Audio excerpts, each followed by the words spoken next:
There was in Sakartvelo, George, a king by the grace of God, happy, exalted, generous, modest, lord of many hosts and knights, just and gracious, powerful, far-seeing, himself a peerless warrior, moreover fluent in speech. No other child had the king, save one only daughter, the shining light of the world. To be ranked with naught by the sunny group who ever looked on her, she bereft him of heart, mind, and soul. It needs a wise man to praise her, in a very eloquent tongue. My day is done, old age, most grievous of all ills, weighs on me. If not today, then tomorrow, I die. This is the way of the world. What light is that on which darkness attends? Let us instate as sovereign my daughter, of whom the sun is not worthy. Though indeed she be a woman, still as sovereign she is begotten of God. She knows how to rule. We say this not to flatter you. We ourselves, in your absence, often say so. Her deeds, like her radiance, are revealed, bright as sunshine. The lion's whelps are equal, be they male or female. For nearly 200 years, the unified kingdom and now Empire of Georgia had stood strong despite numerous setbacks. 8 kings in a near-perfect line of patrilineal succession headed the Bagrationi throne in Tbilisi, and before that Kutaisi. Most of these men would start their reign as boys, and most would die early. Most of these men were proven battlefield commanders, some much better than others. Most of these men had done their best, and it is through all of them that the Kartvelians were not only unified, but also turned into a proper medieval superpower. But it would not be a man that would oversee Georgia's most illustrious, most celebrated, most reminisced. The evergreen days would flourish with a female monarch. Tamar Bagrationi, Tamar Meppe, or Tamar the Great would lead Sakartvelo to its peak in territory, cultural advancement, diversity, and economic standing. A monarch so fitting for her time and place that Georgia's golden age seemingly starts and ends upon her life and death. Tamar Bagrationi was born in the year 1160, firstborn child of King George III and his wife, a beautiful princess of the Alans named Bertacan. By the time of her long-awaited birth, the king was already well into his middle age. While still an imposing figure, it was his duty as king to produce another king. He and the queen got right back into the sack, and around a year later, another child would be born. And she too was a girl. Tamar and the younger Rusidan would be the only children the royal couple would welcome. The issue of succession never ceased to be on the minds of the Darbazi Grand Council of Nobles. While Tamar would have no brothers, there was one man she regarded as such. The adopted son of the Bagrationi, Chiaber, would never cease to be the protector of his sisters, a role George III had likely groomed within him as his young foster son. Tamar would grow up in the royal palace in Tbilisi. She also is known to have made at least one small road trip in her early life. A small vacation in her mother's homeland of Alania would see Tamar meet her similarly aged cousin, the Alanian Crown Prince David Soslin. The two would end up being lifelong friends.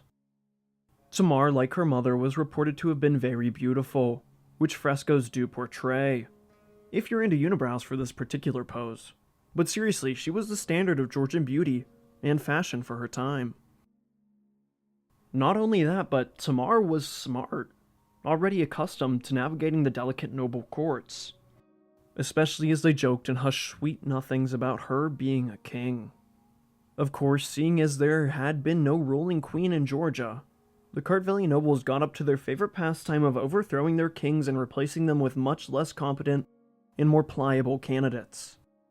The nobles, led by the notorious Marshal, Ivan Orbeli, presented George's nephew, through his brother, as their candidate, Denma Bagrationi. Only 4 years older than Tamar, and with a perfectly fair claim to avoid an unbroken male succession. But Ivan and Denma missed their ambush to capture the king, and were eventually surrendered after a long siege. Both men would be blinded. Denma, also castrated, would die from his injuries. The Orbelli name was declared illegal. All nobles who helped Orbelli until near the end would simply either be killed or exiled. But for many of these hereditary serf-owning elite, another member of their family did not replace them as duke. King George III needed unmeasured loyalty to push for Tamar to become the next monarch, and that's just what he found in some rather strange places. The marshal and treasurer would both be of Kipchak Turk origin. The former, named Kubasar, would inherit much of the Orbelli fief, while the progressively minded Kudallu Arslan would handle the financials. The Zakarian family largely replaced the Orbelli as the largest Armenian influence in the court, but they were now also handed a few, albeit much smaller, Georgian villages on their borders. The most shocking appointment was a peasant becoming the Grand Duke of Kartli, one of Georgia's most revered cultural centers. Apradon, despite his humble upbringing, appeared good enough at his new post, and better than his predecessor when considering the lay of his loyalties. Not only this, but Apradon also took on a completely new role in the government, the Majordamo, or chief official of the court, tasked with overseeing the appointment of individuals to assist the royal household and treasury. In 1178, the day had finally come for Tamar to be crowned as co-monarch, alongside her aging father. In the ancient cave city of Uplasiki, the long and most prosperous reign in the history of Georgia started. Tamar Mepe was born. The Georgian word for king, Mepe, has no gender associated with it in the Kartvelian language. Tamar is just the first and most formidable female Mepe. With her father, these two paragons ruled a realm of peace, and set about making everyday life better. First, they went on a rat extermination frenzy, and after that they killed the wild dogs. Then after that, they hanged bandits to trees directly next to the things they had stolen. Although seemingly small, these contributions were only to benefit in the long run. If the nobles wished not to accept Tamar, then they were certainly not showing it at the very least, and especially not with King George watching. For 6 glorious years, the Mepes reigned together, starting a cultural renaissance. The father and daughter duo would be heavily romanticized and viewed as the start of a golden age. And a great age it was for George in his own golden age. But in 1184, this would come to an end. King George III, feared and respected, would meet death after a long life and some 20 years of reign. The next few seconds, minutes, and days would be make or break for Tamar being able to hold on to not only her autocratic authority, but quite possibly even her crown and life. The first person to be informed of King George's death wouldn't be Tamar, as it should have been. Instead, it was her aunt and George's sister, Rusadan. Tamar was not the only she-wolf in Georgia. In fact, she probably learned the trade from her aunt. She had spent most of her life in 3 separate political marriages to various sultans of the Seljuk realm. She was well respected and presented herself as some kind of old and wise protector of Tamar. Now, with the knowledge of her brother's death, she very temporarily held the kingdom in her fist. And with this, she intended to instate herself as the true power behind her niece's throne. It's safe to say that the secret slipped. The most powerful nobles of the land learned of the king's death before even his 2 daughters. When the lone Mepe was informed, this sad reality for Tamar would, without hesitation, turn into years of power struggle for authority that her crown, title, and ancestry were supposed to guarantee.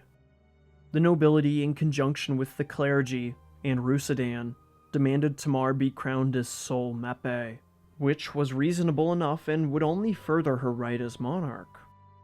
except it would be two Grand Dukes she would receive the royal relics from, practically putting Tamar at their mercy without saying it outright. All this in Gelati Cathedral, among her most celebrated ancestors. As Tamar walked over the resting place of her great-grandfather David IV, located at the very entrance of Gelati, and her father freshly buried, she knew that to preserve her illustrious dynasty, the next few years would be utterly crucial. With Tamar now at the negotiating table, the nobles suggested in a very demanding voice that Tamar reverse the great noble shuffle, when her father exiled many of Georgia's oldest noble houses and replaced them with lower-class men and foreigners. In the years following that noble shuffle, Kubasar, the marshal of the army, and owner of Orbeli Fief, had a stroke and was left partially incapacitated. The man could no longer fight, yet he was the head of the army. He was fired from this role, but was still respected enough to keep his fiefdom. He would be replaced by none other than Sargis Zakarian, who would remain in this role until his own death. At Pradon, the peasant Grand Duke of Kartli would return to his simple life. I really hope that guy enjoyed his 5 seconds of fame and fortune. He would be replaced by the mayor of Tbilisi, a wealthy merchant named Abul San.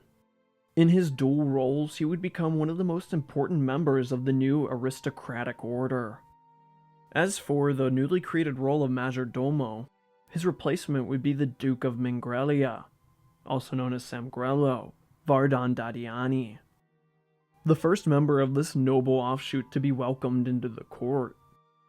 Kudallu Arslan, the Kipchak-born state treasurer, was demoted in favor of Kakaber Vardanistzi, the Duke of Svenetia, progenitors of two other major noble branches, the aforementioned Dadiani of Mingrelia, and later the Goreli of Goria. These three families would form another firm bloc in the Darbazi Council. While most nobles were hungry to reclaim their privileges, there was a select few who were tired of this centuries-long struggle between the Bagrationi and literally everybody else. It would take an outsider to see how this inner feud could be used to not only benefit Georgia, but pioneer a new form of government. Kudallu Arslan, a man many would come to call the Simon de Montfort of Georgia, although I wouldn't, set up a huge tent outside the royal palace, called it the House of Lords, and started persuading nobles to join the Georgian form of constitutional monarchy. Georgia had already had a long and ancient history of nobles who intended to check the power of their kings, something of an unofficial constitutional monarchy known as the Patron Kamomba. Patron Kamomba. Or literally translated to master and serf. This already dominated the court. Despite this, many of the less privileged nobles and members of the merchant class flocked to Arslan's tent. He was probably not going to actually set up a constitutional monarchy, but this appeared more to be a grasp to keep hold of his power. Tamar ordered for his arrest, and the Kipchak did not fight back. But the nobles he had rallied to his government reformation refused to back down. They now threatened the country with revolt if Kudallu was not released. Two noble women were sent to negotiate with their revolutionary counterparts who encamped just outside Tbilisi. This, however, was only a stalling tactic for the opposing nobles to gather their own forces. Eventually, the time for negotiation had ran out, and all the nobles just surrendered. To avoid another clean slating of the class, Tamar either chose to or was forced to pardon them. Either way, Tamar would consistently choose forgiveness over violence, even when she was Mepe in more than just name. Even that slimy Kudallu Arslan was pardoned, although his name disappears from history, likely returning to his Kipchak brethren in the north. Little did they all know that Kudallu Arslan's proposed form of government would be the very thing that Georgia would become under Tamar Mepe. Not on paper constitution, but in a living and breathing power share, Patron Kamomba would reach its ultimate form. With revolt avoided, there was one man between Tamar and any power she might have over Georgian politics. The head of the Georgian church and practical prime minister of the country was an elderly bishop of 4 monasteries, and a well-traveled and apparently very busy man named Michael Marianidze. Michael was not loved nor especially hated by both the nobility and even the clergy. He simply did his job quietly. As the Shadow Master, he was the closest thing to a king at this point. He was only in this position because he forced the early retirement of his predecessors in both his roles, even ordering for the death of the brothers of the former chancellor, Anton Nolis Davidze, to secure his spot. How could Tamar, a mere Mepe, take down the Georgian pope who was running her government? She called a great synod. Every bishop and clergyman was to attend, save for Michael, of course, as he was the main topic of discussion. Tamar levied a case against Michael's monopoly of church and state, but the clergy concluded that the man had done nothing particularly wrong, and they were unfortunately right. This was Tamar's last independent act as a Mepe, before she became nothing but a figurehead ruler. Michael couldn't allow Tamar to be in a position to oust him again, so he gave the noble council, the Darbazi, the right to approve royal decrees. The nobles were now the voice of the kingdom. But Tamar was not fully excluded from the government. She sat there listening to all of this, various men ignoring her ancestral power based on the fact of her gender. She always had opinions. The nobles could just choose whether or not they wanted to listen now. And just like that, all of Tamar's power base she had initially split with her father was now under the sway of the clergy, nobility, and her Aunt Rusidan. But was Rusidan doing the power broking on behalf of Tamar in order to protect her, or did she simply grasp at power for more selfish reasons? This is a question many wonder. Either way, Aunt Rusidan showed Tamar how a strong Bagrationi woman could rise to the top. All it took was some intrigue and ambition. These 3 shareholders in the Georgian kingdom had very few to contest their gross mistreatment of Tamar. But one powerful family usually sided with her, the ever more influential Zacharids of Armenia. They were one of the only families who contested the marriage of the puppet master's choice. With the Byzantine Empire in severe decline, the only other Orthodox nation Georgia could realistically find itself marrying into was that of the Third Rome far to the north, the rising power that was the Russians. If you'd like to support this stoic historian, feel free to do so on Patreon for as little as $1 a month, and join Derek Clark, Savak Leo Nazarian, Taj Guilford, Nick Matvasian, Lazarus Dykos, Dave J. Dalinar, and Moist Lord, or become a YouTube channel member like Derek Clark again, Donald Vincent. What? Why? Nick Matvasian again, God, Heath Hothead 9 Dion, Carl Cleric 61 Brandian, and GOK. Thank you guys for supporting the channel. I really appreciate it.